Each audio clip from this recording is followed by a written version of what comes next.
오늘 우리에게 주시는 하나님의 말씀 시편 128편 1절에서 6절까지 함께 보겠습니다. 시편 128편 1절부터 마지막 6절까지입니다. 찾으셨으면 교독하도록 하겠습니다. 여호와를 경외하며 그의 길을 걷는 자마다 복이 있도다. 내가 내 손이 수고한 대로 먹을 것이라. 내가 복되고 형통하리로다. 내 집 안방에 있는 내 아내는 결실한 포도나무 같으며 내 식탁에 둘러앉은 자식들은 어린 감람나무 같으리로다. 여호와를 경외하는 자는 이같이 복을 얻으리로다. 여호와께서 시온에서 내게 복을 주실지어다. 너는 평생에 예루살렘의 번영을 보며 내 자식의 자식을 볼지어다. 이스라엘에게 평강이 있을지로다. 아멘. 네, 오늘 설교의 제목은 새로운 시작 네 번째 가정 행복의 시 가정 예배입니다. 새해가 되면서 신앙생활의 중요한 요소들 하나씩 살펴보면서 좀 본질을 회복하는 그런 시간을 갖자 이렇게 진행하고 있는데요. 첫 번째는 예배에 대해 살펴봤고요. 두 번째는 성경 읽기, 그리고 지난주가 세 번째 시간이었는데 지난주는 혹시 주제가 뭔지 기억나십니까? 네, 기억나면 이상하죠. 기도입니다. 기도. 그래서 이 앞에 주제가 있죠. 깊고 길고 넓게 기도하기. 그래서 깊이 기도한다는 것은 단순히 기도를 소원 성취의 도구로만 생각하는 게 아니라 하나님과 인격적이고 친밀한 사귐의 기도를 갖는 것이고요. 또 기도는 나의 뜻이 이루어지는 것이 아니라 하나님의 뜻이 이루어지는 것이고, 그래서 늘 우리 기도의 결론은 주님의 뜻이 이루어지다라고 하는 것이 깊은 기도고요. 그다음에 길게 기도하는 것은 지속적으로 또 꾸준하게 기도하는 것이고, 그것을 위해서는 기도의 시간을 정하는 것이 중요하다 그랬습니다. 그리고 그 외에 짜투리 시간을 활용해서 또 하나님과 일상에서 교제할 수 있습니다. 마지막에 넓게 기도하기는 나와 우리 가족만을 위해서 기도했다면 이제부터는 우리 공동체, 교회와 또 사회와 나라와 민족과 열방을 위해서 기도의 지경을 넓혀서 기도하는 것입니다. 이제 오늘 주제는 가정 예배입니다. 특별히 이제 설 명절을 맞아서요, 이 주제를 선정해 보았습니다. 설 명절은 이제 오래간만에 고향도 방문하고 부모님도 만나고 또 일가 친척도 만나서 교제하는 절기인데요. 이번에 코로나가 이제 세 번째 벌써 3년째가 되면서 여러 가지로 또 조심스럽고 또 제약이 많이 되고 있습니다. 그러함에도 불구하고 이 설 명절은 정말 오래간만에 사랑하는 분들, 가족들을 만나 사랑이 흘러가고 또 정을 나누고 또 인사와 소식을 전하는 그런 즐거운 절기임에 틀림없습니다. 더불어서 이제 우리 그리스도인들에게는요, 하나님의 사랑과 은혜와 복음을 흘려보내줄 수 있는 복음의 통로가 되는 시간입니다. 그래서 명절에는 이제 오래간만에 만나서 이렇게 사랑하고 섬기고 또 복음을 전할 수 있는 통로가 되기도 하는데요. 이 명절이 되면 오히려 이렇게 마음이 무거워지고 힘든 분들이 우리 성도님들 가운데 계십니다. 대개 이제 신앙생활을 혼자 하시는 분들, 혼자 예수 믿거나 배우자가 믿지 않거나 또 자녀들이 안 믿는 그런 가정들, 또 주변에 예수 믿는 분들이 많이 없는 불신 가정에 속한 분들이 그런 어려움을 경험합니다. 특별히 또 가족 구원과 가족 전도에 대한 생각이 더 간절해지는 절기가 명절이죠. 특별히 이제 제사 때문에 갈등을 빚고 있는 분은 더 힘들죠. 이 시기만 되면 또 기도하게 되고 더 어려워집니다. 그래서 이 가족 구원, 가족 전도는 늘 중요한 기도 제목인데요. 오늘 주제는 이제 가족 전도가 아니기 때문에 저희가 그거를 본격적으로 다룰 수는 없지만 그래도 가정 예배와 연결이기 때문에 짧게 한 가지만 꼭 좀 확인하고 지나가고 싶습니다. 그건 뭐냐면, 가족 지금 구원을 위해 전도하고 계신 분들, 가족 전도를 위해서 기도하고 계신 분들은 절대 포기하지 마시고 낭망하지 마시고 끝까지 기도하시라는 것입니다. 성경에는요, 가족의 이야기가 많이 나오는데 거기에 따뜻하고 아름다운 이야기, 이상적인 가정만 나오는 것이 결코 아닙니다. 성경의 가정들을 보면요, 많이 깨어지고 다투고 갈등이 많습니다. 믿음의 조상이라는 아브라함 가정도 그랬고요. 또 야곱의 가정은 말할 것도 없습니다. 거기에는 가족을 막 형제를 팔아치우기까지 했잖아요. 또 가장 존경받는 왕 다윗은 어땠습니까? 다윗은 심지어 자녀가 아버지를 배신하고 자녀가 아버지를 압살롬은 죽이려고 해서 버선발로 도망가는 그런 어려움도 경험하게 됐습니다. 성경에 나온 유명한 사무엘 선지자, 엘리 제사장 이런 사람들은 신앙을 계승하지도 못했어요. 가정이 평탄하지도 못했습니다. 그래서 이런 성경의 기록을 읽을 때 우리가 역으로 어떤 위로를 받는가 하면, 가족을 전도하지 못해 굉장히 고민하고 죄책감을 느끼는 성도님들에게 우리에게 위로를 줍니다. 이것이 특별한 경우가 아니고 이것이 성경에 있는 위인들도 이런 경험을 했구나. 그리고 또 실제적으로 현실에서도요, 우리 한국교회도 아주 유명한 부흥 강사님들, 존경받는 목회자들 중에서도 자녀들이 나중에 신앙생활을 제대로 안 하고 신앙을 거절한 그런 사례도 많이 있습니다. 그래서 자녀들 때문에 눈물 흘리는 그 목회자들도 많이 있는 것을 봅니다. 그래서 성경은 결코 완벽한 가족상을 제시하면서요, 우리가 예수를 잘 믿으니까 자연히 가까이 있는 사람들은 가까이 있는 가족이나 또 친족들은 저절로 예수님을 믿는다라고 말하지 않습니다. 우리가 예수 믿은 것도 하나님의 은혜요, 또 우리가 예수 믿는 것 주를 예수 그리스도 고백하는 것 성령의 역사인 것처럼 우리 가족들이 같이 하나님을 믿고 섬기는 것은 성령의 역사와 도우심이 아니고서는 할 수가 없습니다. 그래서 가족 전도는요, 짧게 생각하시면 안 되고 좀 더 긴 관점에서 생각을 해야 됩니다.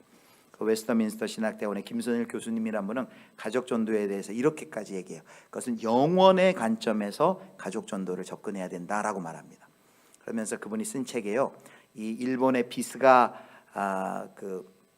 비스가라는 그 장례, 기독교 장례 문화를 선도하는 그런 납골 땅이 있는데, 거기 그 대표가 했던 말을 인용을 합니다. 뭐라고 하냐면, 그분이 저는 뼈가 되어서도 가족에게 전도하고 싶습니다 라고 말해요.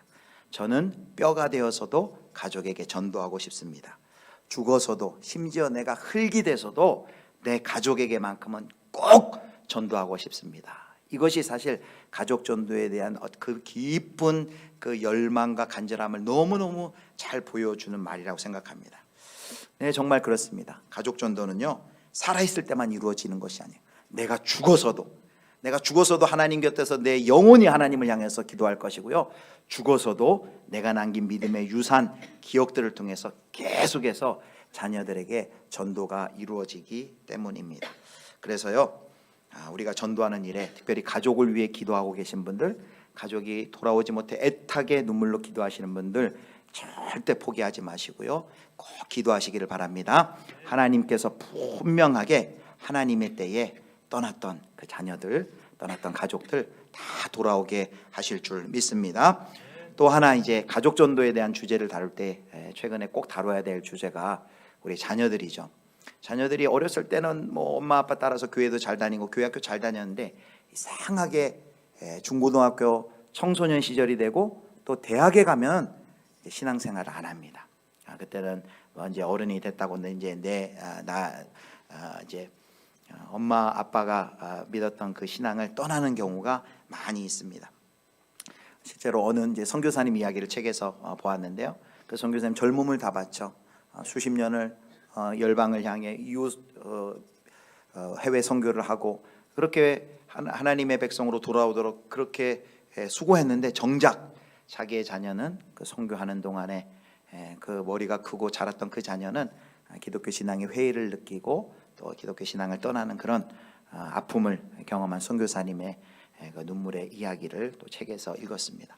비단 그 선교사님뿐만일까요? 오늘 우리가 예배드리고 있는 많은 우리 성도님들에도 그런 기도의 제목 있는 거 제가 신방할 때마다 확인합니다. 중직자의 자녀라고 해도 예외가 아니고요, 장로님 자녀, 권사님 자녀, 집사님 자녀, 심지어는 목회자 자녀에 이르기까지 이 신앙이 계승된다는 것은 쉽지 않은 문제입니다. 그럼 어떻게 우리에게 정말 주어진 이 믿음의 유산을 잘 계승하는 게 정말 우리가 해야 할 정말 첫 번째 과제요, 숙제인데, 우리가 어떻게 할 것인가, 어떻게 우리 다음 세대 자녀들에게 신앙을 회복시키고 지금 어린 그 자녀들이 믿음을 잘 유지해 나갈 것인가, 이 주제는 또 다른 주제입니다. 그래서 다음 주일에는 이제 전도에 대한 주제인데요. 그때 다시 한번 우리 다음 세대를 위한 이 전도를 어떻게 할 것인가 다루어 보기로 하고요. 이제 오늘 주제인 가정 예배로 이제 바로 들어가도록 하겠습니다. 한국 교회가 다음 세대의 신앙 전수의 위기 가운데 놓여 있습니다. 이것은 수치상으로 데이터상으로도 이미 나왔고요. 코로나19 이전에도 이것은 늘 했던 이야기입니다. 실제로 교회들마다 교회 학교가 없는 교회들도 좀 많이 있습니다.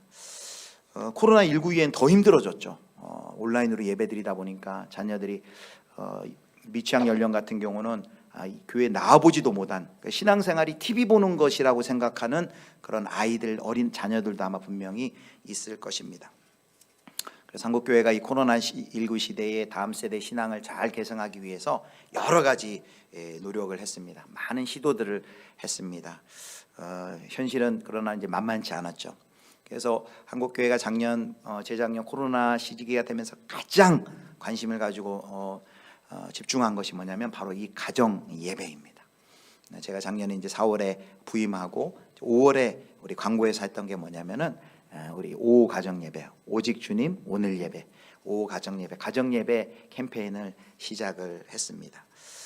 근데 이제 시작은 했지만 가정 예배에 대해서 이렇게 자세히 왜 중요한지 또 어떻게 해야 되는 건지 그 동기부여를 제가 못했는데요. 올 초에 작년 초에 중순쯤에 5월쯤에 어머니 기도회에서 함께 나눴는데 오늘 이 시간 이제 새로운 시작이라는 주제로 가정 예배에 대해서 그 중요성을 함께 나누고 구체적인 방법을 함께 좀 나누려고 합니다.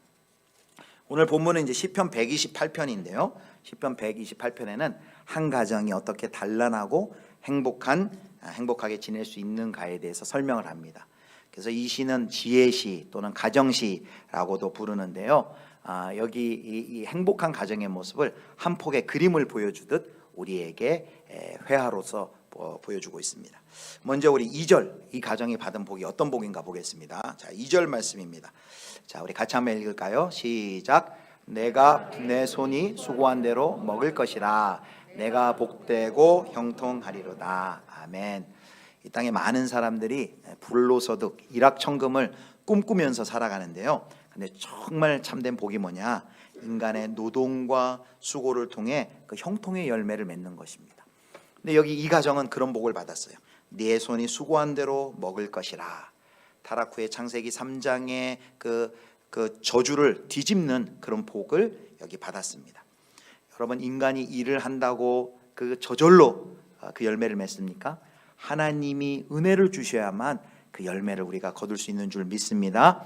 요 시편 128편 앞절에 시편 127편 2절에 보면은 아무리 수고해도 하나님이 은혜 주시지 않으면 안 된다라는 것을 이렇게 설명합니다. 너희가 일찍이 일어나고 늦게 누우며 수고의 떡을 먹음이 헛되도다라고 말합니다. 하나님 모른 채, 하나님 알지 못한 채 자기의 수고와 노력으로 뭔가 열매를 맺을 것처럼 생각하고 살아가지만 헛되도다라고 말합니다. 그래서 열심히 수고한 사람이 그 열매를 먹는 것은 정말 큰 복인데 이 가정이 그 복을 받은 것입니다. 자, 그 다음에 이제 3절 보겠습니다. 3절 같이 읽겠습니다. 시작. 내 집 안방에 있는 내 아내는 결실한 포도나무 같으며 내 식탁에 눌러앉은 자식들은 어린 감람나무 같으리로다. 아멘. 먼저 여기 보니까 안방에 있는 너의 아내는 결실한 포도나무 같다라고 말합니다. 열매를 많이 맺은, 포도송이 열매를 많이 맺은 것 같다라고 말합니다. 포도나무는요, 성경에서 구약에서 이스라엘의 상징입니다. 그런데 여기에서는 현숙한 여인, 그리고 하나님의 축복을 받은 그 여인을 의미합니다. 특별히 예전에 고대에는 이 불임이 저주로 상징이 되었고요, 다산을 축복으로 여겼습니다. 그런데 그 여인은 풍성한 포도 열매를 많이 맺은, 결실 맺은 하나님의 복을 받은 여인입니다. 그 다음에 이제 자식들을 비유할 때 뭐라고 하냐면 자식들은 어린 감람나무 같다라고 말합니다.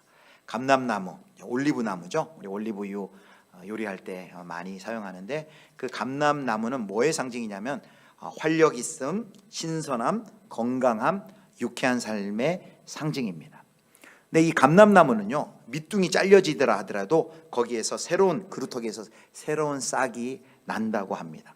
즉 여기 어린 자녀들은요, 미래예요. 다음 세대예요. 부모가 나이가 늙고 떠날지라도 그 가문이 여전히 그 자녀들에 의해서 계속해서 계승되고 이어지는 그 가문의 풍성한 하나님의 은혜를 보여주는 그런 표현입니다. 올리브 나무처럼 아름다운 열매를 자녀들을 통해 계속해서 맺어갈 것입니다. 그리고 이 3절에 보면 그들이 식탁에 둘러 앉아 식사하는 장면이 묘사되어 있습니다. 한 해의 농사를 잘 마치고 추수하여서 그 추수한 농사로 요리를 하여서 한 상에 둘러서 먹고 마시는 장면. 우리 사철의 봄바람 불어있고 그 찬송에도 이 가사가 있죠. 한 상에 둘러서 따뜻하게 또 즐겁게 대화하며 담소하며 음식을 먹고 마시는 그 장면이, 이런 아름다운 행복한 가정의 모습이 이렇게 그려져 있습니다. 자, 이런 행복한 가정, 어떤 가정이 이런 행복을 누릴 것이냐라는 질문에 오늘 시편 128편이 1절과 4절에 그 대답을 주고 있습니다. 자, 먼저 1절 말씀 함께 보겠습니다. 1절 같이 읽겠습니다. 시작. 여호와를 경외하며 그의 길을 걷는 자마다 복이 있도다. 아멘. 여호와를 경외하며 그의 길을 걷는 자마다 복이 있도다 그랬습니다. 자, 4절에는요, 또 4절에도 또 같은 말씀이 있죠. 4절 말씀 같이 읽겠습니다. 시작. 여호와를 경외하는 자는 이같이 복을 얻으리로다. 아멘. 여러분, 어떤 가정이 이런 복을 누린다고요? 뭐라 그랬습니까? 여호와를 어떻게 하는 가정이요? 경외하는 가정. 여호와를 경외하는 가정이 이같이 복을 얻는다 그랬습니다. 그래서요, 가정의 축복, 가정의 행복은 하나님을 경외하는 가정에 임하는 줄 믿으시기를 축복합니다. 여호와를 경외한다는 것이 뭘까요? 여호와를 경외한다는 것은 신앙적으로, 인격적으로 하나님을 존경하고 하나님을 신뢰하고 하나님을 높이는 것이죠. 더 쉽게 이렇게 얘기할 수 있습니다. 여호와를 경외하는 것은 뭐냐? 바로 하나님을 왕으로 모시는 것이라고 이야기할 수 있습니다. 하나님이 우리 가정의 왕이 되어 주시는 것이 바로 여호와를 경외하는 가정입니다. 어느 가정에나 왕이 있습니다. 여러분, 우리 성도님들 가정에는 누가 왕입니까? 어느 가정에나 왕이 있어요. 여러분의 가정에서 누가 가장 높임을 받고 있습니까? 아버지입니까? 또는 어머니입니까? 또 자녀들입니까? 아니면 사랑하는 애완견입니까? 아니면 하나님입니까? 어떻게 하다 보니까 이 애완견하고 하나님하고 옆에 있게 됐네. 죄송합니다. 여러분의 가정에 가장 중요한 것은 무엇입니까? 돈일까요? 아니면 부동산일까요? 사업일까요? 주식일까요? 또 우리 자녀의 학업과 성적일까요? 아니면 하나님일까요? 잘 모르시겠습니까? 그러면 방법이 있어요. 오늘 오후에 가서 조용히 자녀들에게 한번 물어보시기 바랍니다. 여러분, 자녀들은요, 솔직하고 정확해요. 제가 지난 주간에 이제 신방을 갔는데 8살 아주 예쁘장한 그 우리 유년부 아이가, 여자아이가 저를 딱 보더니만 이렇게 얘기하더라고요. 목사님은 살이 쪘어요. 굉장히 정직하고 정확한 시선으로 이야기를 하더라고요. 아이들은 거짓말 못해요. 정확하게 알아요. 주님의 음성으로 들리더라고요. 살 빼라. 아이들은 알아요. 우리 부모님이 정말 뭘 중요하게 생각하는지 한번 물어보시기 바랍니다. 평소에는 그냥 교회 가다가도 시험이 되면 그냥 학원은 빠지지 말고 학원 가라. 교회는 좀 다음에 가도 되지 라고 말하면 그 아이의 마음 가운데 우리 부모님은 공부와 학업을 중요하게 생각하는구나, 그렇게 인식하게 됩니다. 정말 우리가 자녀들에게 좋은 것 남겨주기를 바라는데, 우리의 모든 희생을 다해서 자녀들에게 좋은 걸 남겨주길 원하는데, 그럼 무엇을 남겨줘야 되겠습니까? 하나님을 경외하는 그 모습, 하나님을 경외하는 그 신앙을 우리 자녀들에게 잘 계승시켜 줘야 되지 않겠습니까? 그래서 그렇게 하기 위해서 우리가 정신을 똑바로 차려야 됩니다. 고린도전서 2장 12절에 이제 이런 말씀이 있습니다. 화면에는 없는데, 우리가 세상의 영을 받지 아니하고 오직 하나님으로부터 온 영을 받았으니, 여기 두 영이 있어요. 세상의 영을 받지 않고 하나님의 영, 하나님으로부터 온 영을 받았다 그랬어요. 하나님으로부터 온 영은 성령이시겠죠. 세상의 영은 사탄과 마귀라고 할 수 있겠죠. 창세기 3장에 그 단란한 아담과 하와의 가정을 깬 영이 누구냐? 바로 사탄이죠. 마귀, 세상의 영이 그 가정을 깬 이후로 이 사탄과 마귀는 기회만 되면 우리 가정을 깨려고, 그래야 교회도 깨지니까 가정을 깨려고, 가정의 믿음이 떨어지게 하려고 우는 사자와 같이 우리 가정을 보고 지켜보고 있다고 말합니다. 여러분, 그렇다면 어떻게 그 사탄과 마귀의 역사를 물리칠 수 있겠습니까? 여러분이 우리 영적인 공간에서는요, 중립지대가 없다는 걸 아셔야 됩니다. 하나님의 영, 성령이 통치하시면 누가 통치하는 거냐면 사탄이 통치하게 됩니다. 여기 물컵에 물이 반쯤 물이 차 있는데, 물이 차 있지 않은 공간에 뭐가 있어요? 공기가 있는 것처럼 하나님이 통치하고 다스리지 않으면 사탄이 찾아와 그 공간을 통치하는 것입니다. 그러므로 우리가 사탄이 우리 가정을 통치하지 않게, 우리 가정에 장난치지 않게 하기 위해서는 우리가 어떻게 해야 돼요? 하나님을 경외하고 하나님을 왕으로 모셔야 돼요. 하나님을 왕으로, 하나님을 경외하지 않으면 사탄이 착각해요. 아, 여기 놀이터인가 보다 해가지고 영적인 그 자기 친구들 다 불러 모아가지고 이 놀이터에 가서 노는 거예요. 여러분, 그러나 하나님을 왕으로, 하나님을 경외하고 하나님을 왕으로 모시는 가정은 하나님을 향해서는 예배하는 것이고 사탄을 향해서는 외치는 것입니다. 너희 썩 물러가라. 여기는 하나님이 왕으로 모시는 가정이고 하나님을 주로 모시는 가정이고 여기 너희 놀이터 아니야 라고 선포하는 것입니다. 여러분, 그래서 우리가 우리 가정의 왕이 되도록, 하나님이 우리 가정의 왕이 되도록 결단을 하셔야 돼요. 여호수아 24장 15절을 보면 이 결단, 여호수아의 결단을 여러분 보시지 않습니까? 우리 말씀 한번 보겠습니다. 여호수아 24장 15절 우리 같이 읽겠습니다. 시작.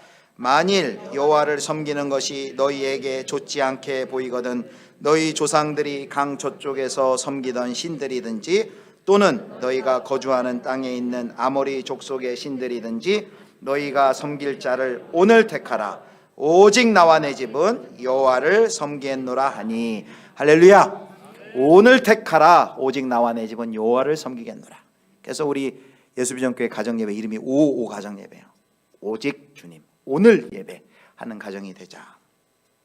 여러분, 하나님이 우리의 왕이심을 선포하는 게 뭐냐면 바로 가정예배입니다. 우리가 말로만 하나님이 우리의 왕이십니다, 하나님을 경외합니다가 아니라 하나님이 우리 가정의 왕이십니다, 하나님을 우리는 경외합니다 라는 것을 선포하고 고백하는 자리가 바로 가정예배라는 말씀입니다. 그래서 여러분, 가정예배를 드릴 때 이 가정의 영적인 판도가 바뀌어요. 하나님이 통치하시고 다스리시고 하나님의 일하심을 경험하게 됩니다. 그런데 가정예배를 계속 드리는 게 사실 쉽지 않죠. 왜 그러냐면 가정예배는 영적 전쟁이기 때문이에요. 가정예배만 드리려고 하면 뭔 방해가 그렇게 많은지요. 아이들도 갑자기 막 말썽 부리고 마음이 상해요. 마음이 상해서 가정예배를 그냥 다 때려치고 그냥 문 닫고 들어가고 싶어요. 여러분, 그럴수록 이 가정예배 드리는 걸 사탄이 싫어하는구나 라는 걸 알고 더 가정예배를 드리시도록 힘쓰셔야만 합니다. 가족들이 협조해 주지도 않고 남편도 협조해 주지 않고 자녀들도 바쁘다 그러고 잘 협조해 주지 않아요. 그게 당연한 것이다 라고 생각을 하시면 됩니다. 여러분, 가정예배 왜 중요하냐? 첫 번째, 제가 영적으로 이것이 어떤 의미인지를 살펴봤어요. 하나님을 경외하고 하나님을 왕으로 모시는 가정의 삶의 고백과 선포가 뭐다? 바로 가정예배다라는 것을 살펴보았습니다. 가정예배의 중요성, 두 번째 중요한 이유가 있는데요, 이 가정예배는 지금까지 많은 신학자와 많은 목회자들이 또 교육학자들이 공통점으로 고백하는 것이 뭐냐면 바로 가정예배는 가장 오래되고 가장 검증된 가정 경건 생활의 기본이고 신앙교육 방법의 최상의 방법이다라는 것이, 우리가 지금 계속해서 이 코로나 시절이고 어떻게 우리 자녀들에게 이 믿음을, 신앙을 계승할까 고민하고 있는데 그 고민의 답이 뭐냐면 가정예배를 드리자는 거예요. 그래서 그 한국교회가 재작년부터 계속 코로나 시절에 가장 강조한 게 뭐냐면 가정예배를 드리는 거예요. 가정예배, 단순히 예배가 아니라 그 예배를 드리는 그 시간을 통해서 하나님이 놀라운 일, 여러 가지 역사를 그 시간 가운데 하고 있거든요. 그래서 우리 두 분 학자의 견해, 이 가정예배를 어떻게 말하고 있는지를 한번 보겠습니다. 자, 도널드 휘트니라는 분이 이렇게 얘기합니다. 부모에 의해 지속적으로 세워지고 실현되어지는 가정예배야말로 그들의 자녀들을 주의 교훈과 훈계 안에서 양육하는 가장 효과적인 방법 중에 하나가 된다라고 말합니다.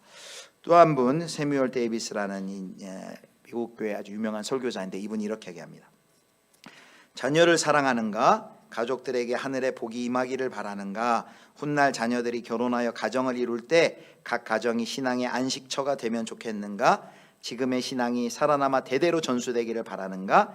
자신의 영혼을 살리고 싶은가? 그렇다면 간곡히 신신당부하는 바 오늘부터 가정에 하나님을 예배하기 시작하여 생애의 마지막 날까지 계속하라 라고 말을 합니다.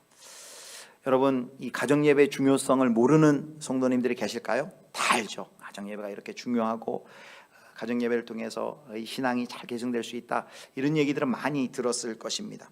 그런데 그 중요성은 알긴 하지만 실제로 그 가정예배의 유익을 지속적으로 누리고 있는 가정은 많지 않은 것 같습니다. 왜 이렇게 가정예배가 힘들까요? 하기가 여러 가지 이유가 있지만 특별히 한국 사회가 너무 바쁘기 때문에. 아빠만 애들어도 새벽 일찍 나가가지고 저녁 늦게 들어 아빠가 애들 얼굴도 잘 못 보잖아요. 그렇게 피곤하고 주말에는 좀 쉬고 싶은데 또 이렇게 가정예배드리기 쉽지 않습니다. 자녀들도 바빠요. 자녀들도 학원 가야죠. 좀 큰 아이들은 또 알바해야죠. 자녀들도 스케줄이 많습니다. 정말 가족 모두가 모여서 식사 한번 하기 힘든 현대인의 생활 구조예요.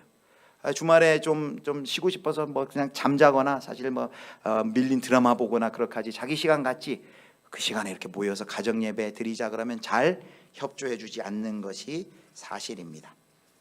그런데 그럼에도 불구하고요, 지난 기도 시간에도 얘기했지만 어차피 우리는 선택을 해야 되잖아요.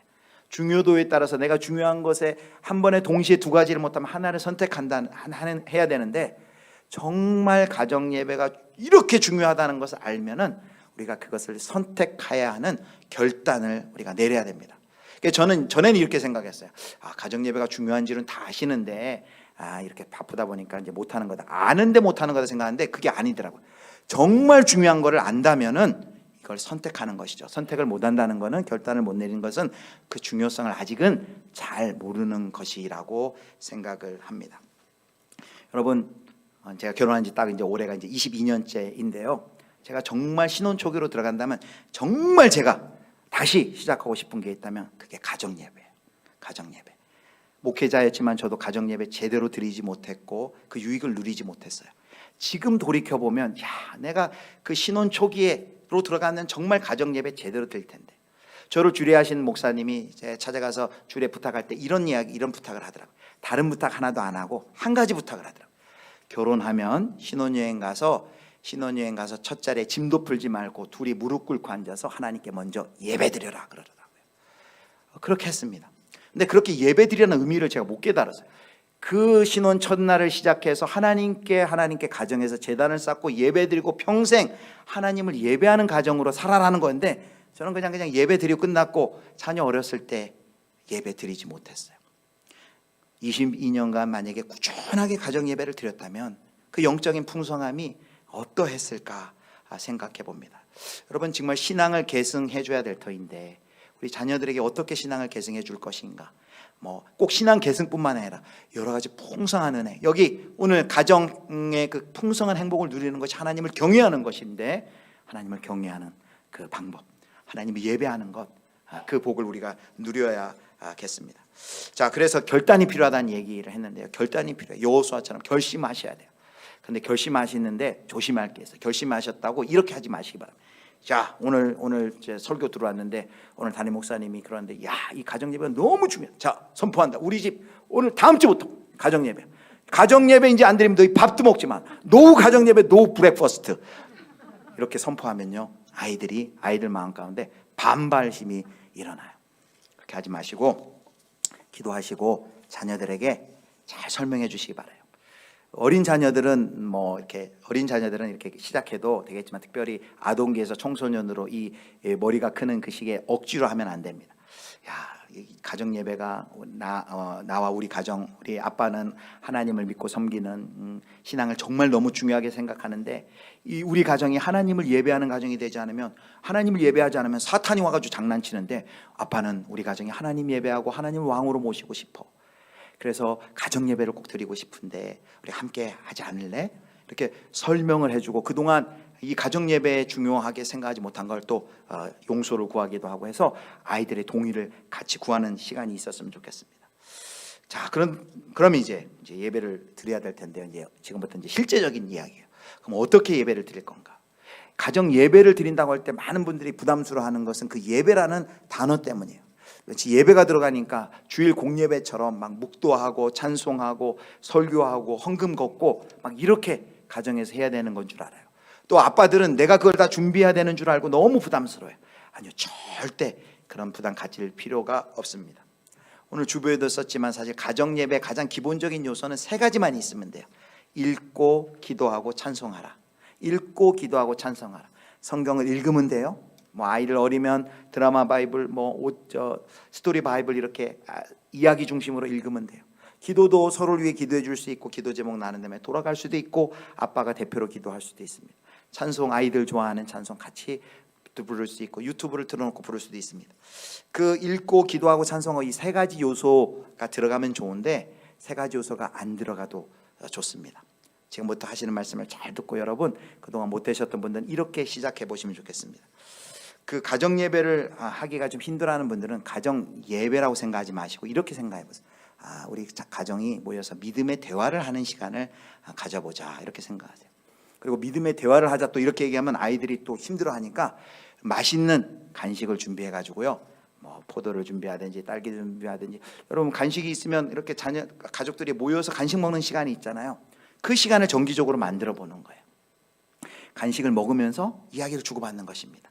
지난 한 주간 어떤 감사한 일이 혹시 있었는지, 혹시 기도 제목은 있는지. 감사는 과거에 대한 일이잖아요. 기도는 미래에 대한 부탁이고요. 그렇게 함으로써 이야기거리를, 신앙적인 대화를 할 수 있습니다. 저희 가정도 이제 가정 예배를 드리는데 이제 얼마 전부터 이제 돌아가면서 예배를 드리는데 늘 이 가정 예배 시간이 긴 거에 대해 불만이 있던 둘째, 고3이 되는 둘째가 지난 주에는 이제 사회를 맡았어요. 근데 사회를 맡았는데 기회는 이때다 싶어서 얘가 오늘은 망고 가정 예배를 드리겠대요. 망고 가정 예배. 그게 뭐냐 했더니 다 식탁에 모이라더니 망고를 꺼내더라고요. 망고를 다 깎아요. 망고를 먹으면서 우리 좀 가정 예배 드립시다 그러더니. 그래서 망고를 먹으면서 지난 한 주간 감사했던 거 한번 나눠주세요. 그래서 돌아가면서 감사했던 거 나눕니다. 그리고 또 기도 제목 있으면 하나씩 나눠주세요. 원래 이제 우리 가정 예배하면 찬양하고 말씀 읽고 그러는데 묵상 나누고 그건 생략하더라고요. 자기가 사회를 할 때 이 예배 시간을 짧게 해야 된다고. 여러분 이게 예배일까요? 예, 예배입니다. 하나님 앞에서 그렇게 모여서 삶을 나누면 예배가 되는 거예요. 그러니까 너무 가정 예배를 어렵게 생각하지 마시고 가정에 정기적으로 이렇게 간식을 먹으면서라도 식탁에 둘러서 얘기를 하고 또 거기에 고민들도 나올 수 있게 되고 아빠가 이번 주에 출장이 있는데 좀 기도해줘. 아빠가 이런 중요한 시험이 있는데 또 자녀들에게 이런 고민을 알게 되고 소통하게 되고요. 그 시간을 통해서 교제하게 되고 너무 좋습니다. 여러분 도널드 휘튼이라는 분이 가정예배 주의할 것 세 가지를 이렇게 얘기해요. 짧게 하라. 그리고 꾸준히 하라. 그리고 융통성을 발휘하라. 짧게 하는 거 중요합니다. 저도 짧게 못해가지고 아이들의 원성이 심한데요. 짧게 하는 것. 그리고 꾸준히 하는 것. 여러분 매주 하면 좋지만 매주 못하면 2주에 한 번이라도 하십시오.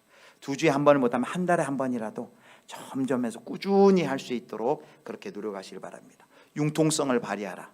두 손 모으고 눈 감고 묵도하심으로 사도신경하심으로 시작해서 그렇게 안 하셔도 돼요. 다 같이 모여 우리 간식 먹자 하면서 지난 한 주간 너 감사했던 게 뭐 있니? 너 요즘에 기도 제목 뭐 있어? 이렇게 이야기하면서 이야기식으로 할 수 있습니다.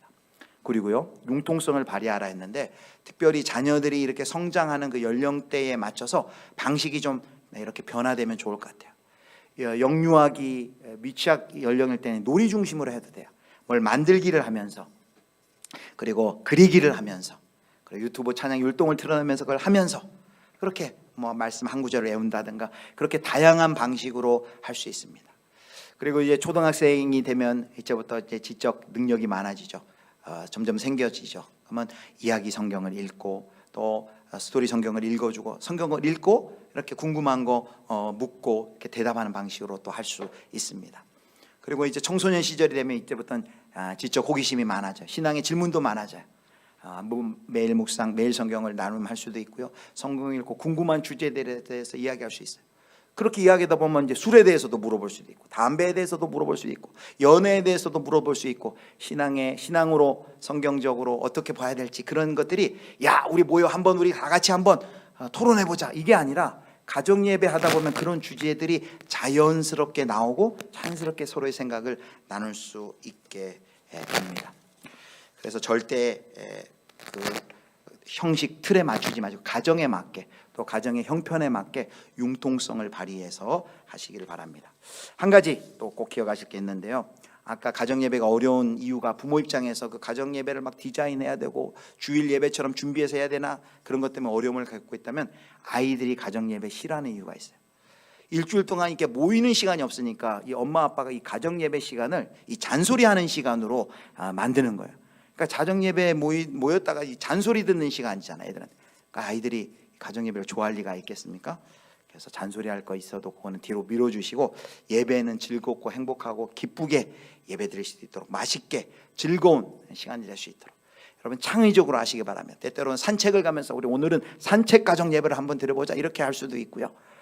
여러 가지 방식으로, 다양한 방식으로 우리 가정의 주인이 왕이 하나님이심을 그런 고백하는 가정 예배가 되면 좋겠습니다. 특별히 우리가 이 가정 예배가 신앙교육의 신앙의 계승을 위해 굉장히 중요하다고 생각하니까 많은 또 성도님들이 그럼 자녀 있는 가정만 가정 예배를 드리면 되는구나 생각할 수 있는데요, 아니에요. 자녀를 다 출가시키고 다 컸더라도, 그래서 두 분만 사시더라도 그래도 가정 예배를 드리시길 바랍니다. 왜냐하면 첫 번째 의미가 뭐라 그랬습니까? 이 가정 예배는 하나님을 경외하고 하나님을 왕으로 모시고 우리 가정이 하나님이 통치하고 다스리지 사탄의 놀이터가 아니다라는 걸 선포하는 거라 했잖아요. 그래서 부부가 노년이 되어서도 함께 같이 기도하고 또 말씀 읽고 그 후손들을 위해 기도하는 그 시간, 얼마나 그 귀한 시간이고 얼마나 그 가정을 통해 그 하늘의 복이 할아버지 할머니를 통해 자녀들과 손자 손녀들에게 흘러가겠습니까? 그래서 가정 예배는요, 꼭 자녀 있는 가정만이 아니라 모든 분들이 하시길 바랍니다. 개인 예배는 열심히 해요. 우리가 묵상도 하고 공예배 이렇게 모이는데 가정 예배만큼은 이상하게 생략을 하는데, 여러분 우리 예수비전교회는 개인 예배, 개인적으로 하나님께 기도하고 묵상하고, 가정 예배, 가정의 구성원들이 함께 예배하고, 공동 예배, 공예배 함께 모여서 이렇게 공동체가 예배드리고, 더 나아가 삶의 예배까지 그런 우리 예배자가 되었으면 좋겠습니다. 성경은 약속합니다. 오늘 마지막 사도행전 16장 31절 말씀을 읽고 마치도록 하겠습니다. 사도행전 16장 31절 같이 읽겠습니다. 시작. 이르되 주 예수를 믿으라, 그리하면 너와 내 집이 구원을 받으리라 하고. 할렐루야. 성경은 약속합니다. 예수님을 믿는 것은 나 개인뿐만 아니라 우리 온 가족에게 하나님의 구원의 선물을 주신다. 여러분 설명제를 맞아 특별히 혼자 예수 믿고 계신 분들, 가족 구원을 위해 간절히 기도하고 계신 분들, 여러분 낙심하지 마시고 포기하지 마시고 뼈가 되어서라도 기도하는 것이, 간절히 소원하는 것이 가족 구원이라고 그랬습니다. 하나님이 그 간절한 기도의 소원을 여러분 분명히 이루어줄 줄 믿습니다. 그리고 가정 예배를 아직 못 드리셨다면 여러분 새해가 이제 음력 새해니까 얼마나 결단하기 좋습니까? 새해에는 우리 가정은 하나님을 경외하는 가정, 하나님을 왕으로 높이는 가정, 우리 가정 예배 드린다. 여러분 실천상으로 나가시면서, 그래서 여러분 구체적인 실천 요거 다 하나씩 받아가세요. 가정 예배 이렇게 냉장고에 붙여놓고 예배 드리고 이렇게 스티커 붙이면 아이들도 좋아하고 도전이 됩니다. 아무쪼록 새롭게 시작하는 한 해, 우리 가정 예배도 우리 가정에서 새롭게 시작함으로 정말 하나님을 경외하는 가정, 하나님을 예배하는 가정. 그래서 가정 예배는 가정의 축복의 씨라고 했는데, 가정 예배를 통하여서 또 하나님을 높이고 또 하나님이 주시는 풍성한 은혜를 소유하시는 저와 여러분 되실 수 있기를 주님의 이름으로 축원합니다.